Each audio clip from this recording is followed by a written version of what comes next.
What if events went differently in Marvel's What If? What if zombie hunter Spider-Man was recruited by the Watcher?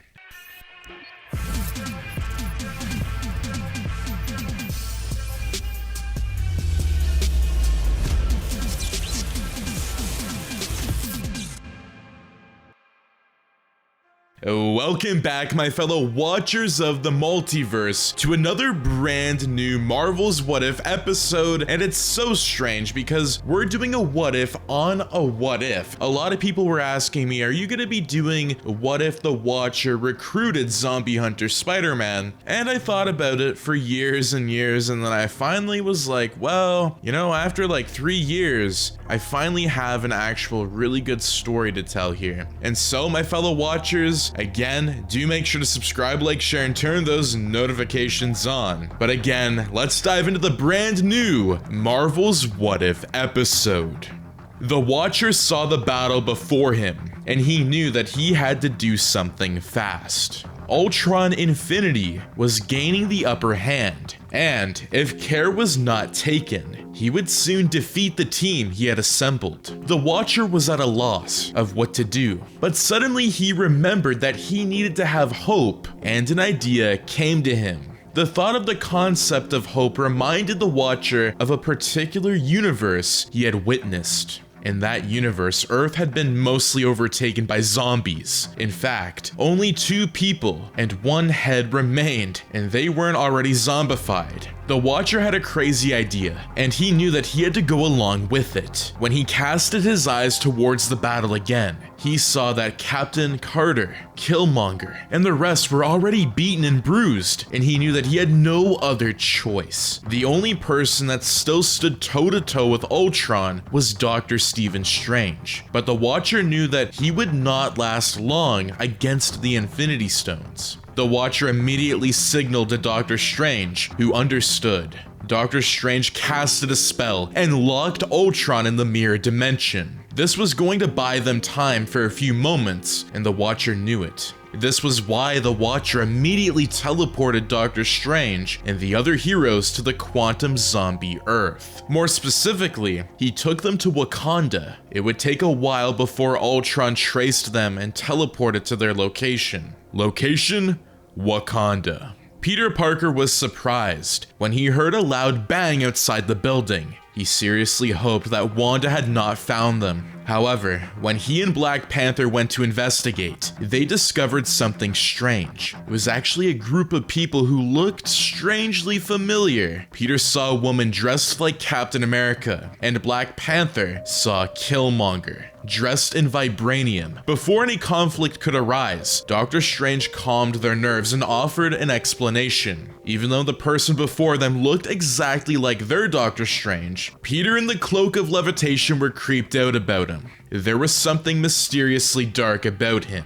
Scott Lang invited them inside, and they gladly obliged because they were all beaten and bruised. And after they had relaxed and had their injuries tended to, they started sharing stories. Each party was horrified by the other party's ordeal. This was when the Watcher appeared. He told them that Ultron was very close to discovering where they were. They decided that they had to formulate a plan. This was when T'Challa's face lit up. He told them that they could use their problems to eliminate each other.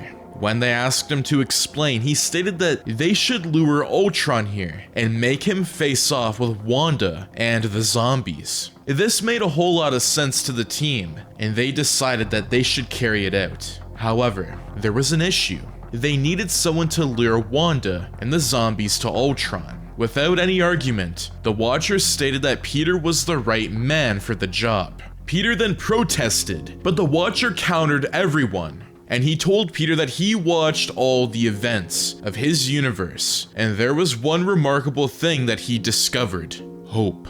He told Peter that the reason they were even here was because of him, because of his hope and his optimistic personality. After hearing these words, Peter decided that he would carry out the mission. However, he stated that it would be a very difficult one, because if he even got bit from one of the zombies, he would become one of them.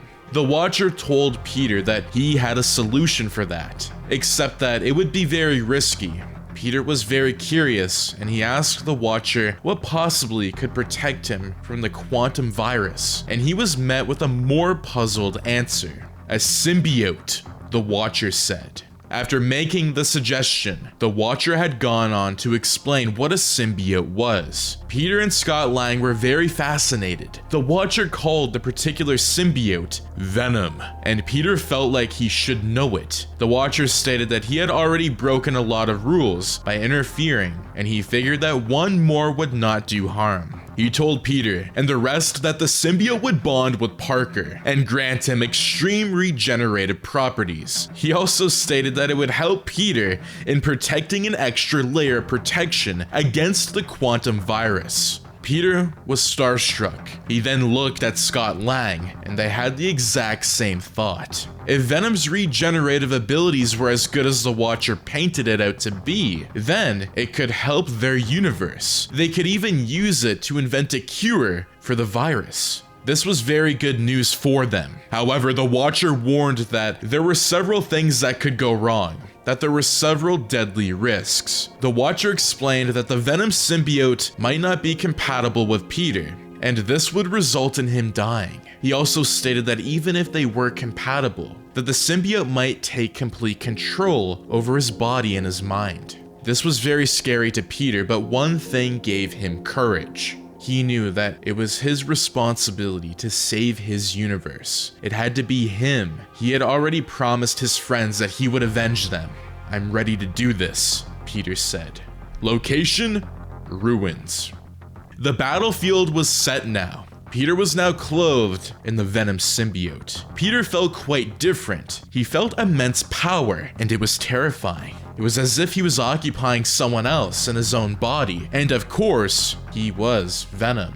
Venom was still trying to adjust to his body, but everything was going well. Peter also had on the cloak of levitation, just in case, and he knew the time had come, and he acted fast. Peter morphed his hands into a blade and pricked his skin. A drop of blood fell, and like sharks, the zombies came rushing at him. Peter spotted Hope and Wanda amongst them, and he knew that this was his cue to run. Peter swung and flew like his life depended on it, and it really did. The zombies were really fast, and it did him no favors. As he swung, he nearly escaped as he realized that he had been hit by an energy blast from Wanda. Peter suddenly lost his grip on his web and fell down into the sea of zombies. They were all over him within a second, but Peter was fast. Peter Parker immediately webbed himself out of there and minced and continued swinging. However, when Peter looked at himself, he discovered that he was not fast enough. The zombies had gotten him, and gotten him good. Peter could literally see the wounds in his body zombifying already. Peter just had to suck in the pain because he knew that he had to deliver on his promise. He had to avenge his friends. However, something remarkable happened to Peter's body as he swung. Peter literally saw the symbiote fighting with the virus, and in the end, Venom emerged victorious. Peter was so overjoyed, they might have just found the cure to the quantum virus. After all, when Spider-Man landed at his designated place, he signaled over to the team and they quickly teleported him out. It was battle time. While Peter Parker had been bringing the hordes of zombies to their location, the rest of them had actually been combating with Ultron. They were doing their absolute best to contain him and ensure that he did not teleport to another universe. Ultron was proving to be too much for them, and they were going to lose soon. However, this was when Peter delivered. Within moments, Doctor Strange teleported them to the mirror dimension, and the hordes of zombies engaged Ultron. Ultron wasted no time in destroying them. They were dying like insects. However, there was one zombie that seemed unfazed. She was Wanda Maximoff. With a blast of energy, she made her way to Ultron, and they faced off.